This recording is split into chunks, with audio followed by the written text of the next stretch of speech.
Hello students, उसके बाद देखो एग्जाम्पल नंबर 3 चैप्टर नंबर 4 का। A particle of mass 4 kg suspended from a light elastic string of natural length 3 metre. आपके पास कोई एक स्ट्रिंग दे रखी है जिसकी लेंथ कितनी है 3 मीटर। ठीक है, यहाँ तक इसकी लेंथ है। इस एंड के ऊपर आपने क्या किया, एक 4 kg का वेट लटका दिया। जैसे ही आप इसके ऊपर 4 kg वेट का कोई पार्टिकल लटकाओगे, ये क्या करेगा, इसको एक्सटेंड कर देगा to a distance of 2 metre.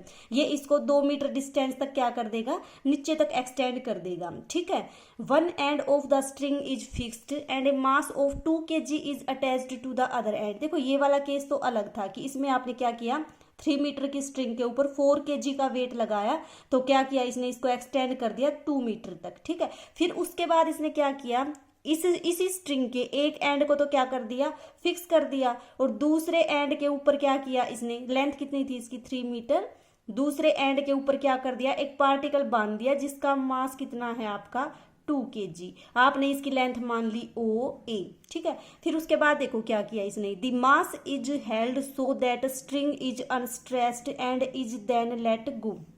आपने क्या किया, ये जो वेट है ये इस तरह से इसके ऊपर अटैच किया, ये इक्विलिब्रियम पोजीशन में आ जाएगा कुछ टाइम के बाद, कि इसका जो नेट फोर्स है वो क्या रहेगा, 0। तो वो आपकी जो स्ट्रिंग रहेगी वो क्या रहेगी, अनस्ट्रेच रहेगी। जितना फोर्स नीचे लगेगा उतना ही फोर्स इसका क्या लगेगा, ऊपर लगेगा। तो आपने मान लिया ये C डिस्टेंस तक आके यहाँ पे जो इसका पार्टिकल बांधने के बाद यहाँ तक आएगी, तो इसके ऊपर फोर्स क्या हो जाएगा, 0। यानी कि जो ऊपर वाला फोर्स और नीचे वाला फोर्स है एक दूसरे को क्या कर देंगे, बैलेंस कर देंगे। आपका जो पार्टिकल है वो क्या आ जाएगा, इक्विलिब्रियम में आ जाएगा। ठीक है, तो आपके पास देखो अब ये 2 केस हैं। उसके बाद इसने क्या किया, जैसे ही ये इक्विलिब्रियम में आता है इसको क्या कर दिया, देन लेट गो, इसको और नीचे जाने दिया, या तो इसको स्ट्रेच कर दिया या कुछ भी करके इसको क्या कर दिया, इसको नीचे की तरफ जाने दिया।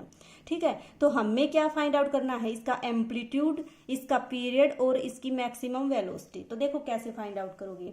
सबसे पहले क्या दे रखा था, 3 मीटर की स्ट्रिंग के ऊपर 4 kg वेट अप्लाई किया, 2 मीटर तक इसकी क्या होगी, एक्सटेंशन। अब इस पॉइंट के ऊपर जो फोर्स लगेगा आपका, एक तो लगेगा T ऊपर की डायरेक्शन में, नीचे क्या लगेगा आपका mg लगेगा। और पार्टिकल क्योंकि 2 मीटर तक ही इसको एक्सटेंड करता है, तो यहाँ तक आके वो क्या हो जाएगा, ना और नीचे लेके जाएगा ना और ऊपर जाएगा, तो इक्विलिब्रियम की पोजीशन आ जाएगी। तो इस पॉइंट के ऊपर जो हुक्स लॉ बोलता है, जो इक्वेशन ऑफ मोशन बोलती है, वो क्या हो जाएगी आपके पास, mg is equal to T, कि ये वाला फोर्स और ये वाला फोर्स दोनों क्या हो जाएंगे, इक्वल हो जाएंगे। अब देखो टी क्या है आपके पास हुक्स लॉ से, lambda into original extended length upon original length. Extension कितनी है 2 मीटर, यानी कि 2, और ओरिजिनल लेंथ कितनी है 3। अब यहाँ से देखो लैम्डा की वैल्यू कितनी आ जाएगी, लैम्डा की वैल्यू आ जाएगी, और मास इसका दे ही रखा है, कितना दे रखा है 4 kg। कर दो सारी वैल्यू पुट, लैम्डा की वैल्यू आपके पास 6g आ गया।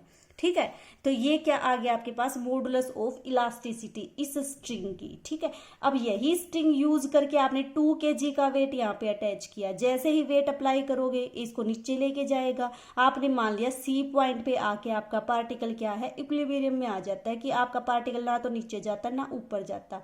फिर उसके बाद आप क्या करोगे, इसको नीचे की तरफ या तो स्ट्रेच करोगे, किसी भी तरह से इसको नीचे जाने दोगे। ठीक है, तो फिर हमने क्या मान लिया कि जैसे ही आपका पार्टिकल नीचे की तरफ स्ट्रेच होगा, आपने मान लिया P इसकी पोजीशन है x डिस्टेंस के बाद और आफ्टर टाइम t। ठीक है, अब देखेंगे इसकी जो मोशन बनेगी वो क्या बनेगी, सिंपल हार्मोनिक बनेगी। वो कैसे देखोगे, देखो एक बार। अब इस पॉइंट के ऊपर देखो, जो आपका पार्टिकल है C पॉइंट के ऊपर क्या हो जाएगा, इक्विलिब्रियम में हो जाएगा। तो इस पॉइंट के ऊपर जो इक्वेशन ऑफ मोशन होगी वो क्या हो जाएगी, mg is equal to t। T क्या होती है आपके पास, एक्सटेंशन। एक्सटेंशन का मतलब lambda into extended length. Extended length कितनी हो जाएगी, एक्सटेंडेड लेंथ तो आपकी AC है, और AC आपके पास पता ही नहीं कि कितनी है कितनी नहीं, तो आपने मान लिया AC एज इट इज, और upon original length. Original length कितनी है आपके पास 3।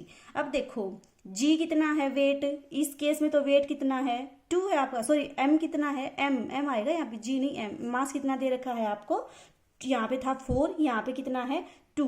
तो यहाँ पे जब m की वैल्यू 2 पुट करोगे तो कितना आ जाएगा, ये देखो आपका m की value 2, g is equal to lambda की वैल्यू कितनी है 6g, AC आपका एज इट इज अपॉन 3। जब इसको सोल्व करोगे तो AC की वैल्यू कितनी आ जाएगी 1 मीटर आ जाएगी। कि जब आपने पार्टिकल 2 kg वेट का पार्टिकल यहाँ पे अटैच किया तो ये कितना एक्सटेंड कर देगा इसको 1 मीटर तक। और वैसे भी देखो जब 4 kg अटैच किया था तो 2 मीटर तक नीचे एक्सटेंड किया था, तो 2 kg करोगे तो कितना एक्सटेंड कर देगा इसको 1 मीटर तक। अब आपके पास ये डिस्टेंस भी आ गया।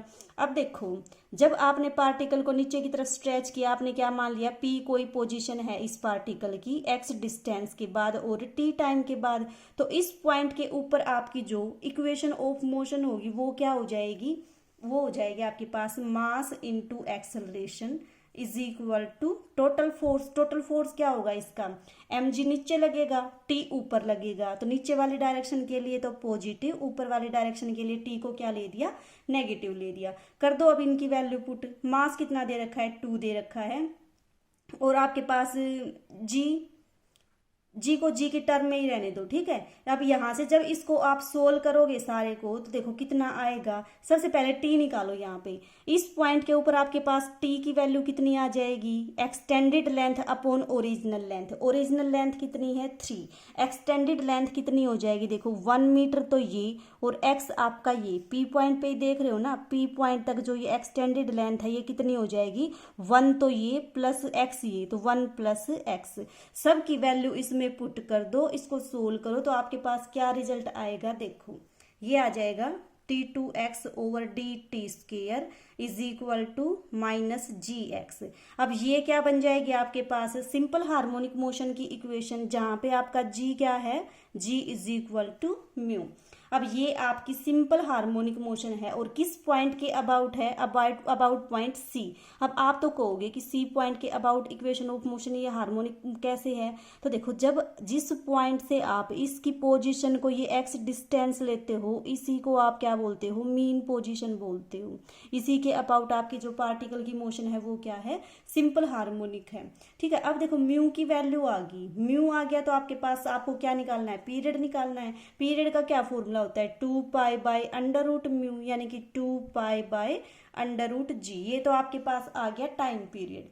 अब देखो जब आपका पार्टिकल यहाँ इस पॉइंट के अबाउट आपके सिंपल हार्मोनिक मोशन है, और ये आपके पार्टिकल यहाँ पे जब आपने अटैच किया था इनिशियल स्टेज में, तो यहाँ पे क्या थी इसकी वेलोसिटी 0, और जिस पॉइंट के ऊपर आपकी वेलोसिटी 0 होती है और उसका और मीन पोजीशन का जो डिस्टेंस होता है उसी को आप क्या बोलते हो, एम्पलीट्यूड बोलते हो, ठीक है।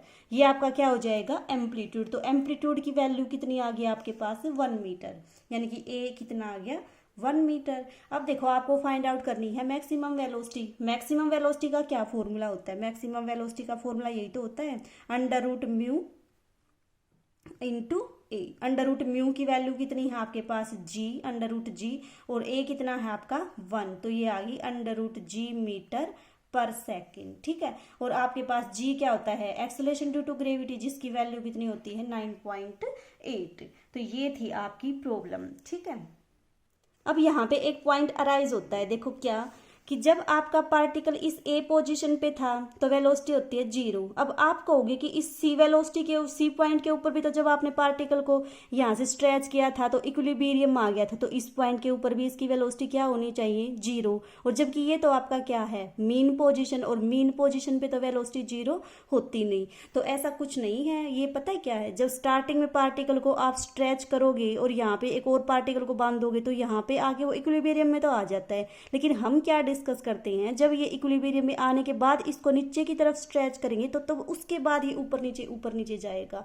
तो इस केस में ये क्या बन जाएगा आपका मीन पोजीशन बन जाएगी, ठीक है। फिर इसके अबाउट आपकी जो मोशन होगी वो सिंपल हार्मोनिक मोशन होगी, और इसी पॉइंट के अबाउट जो वेलोसिटी होगी वो क्या हो जाएगी मैक्सिमम हो जाएगी। और इससे जहां पर आपके पार्टिकल की वेलोसिटी 0 बनती है उसी डिस्टेंस को क्या बोल देते हो, एम्पलीट्यूड बोल देते हो, ठीक है।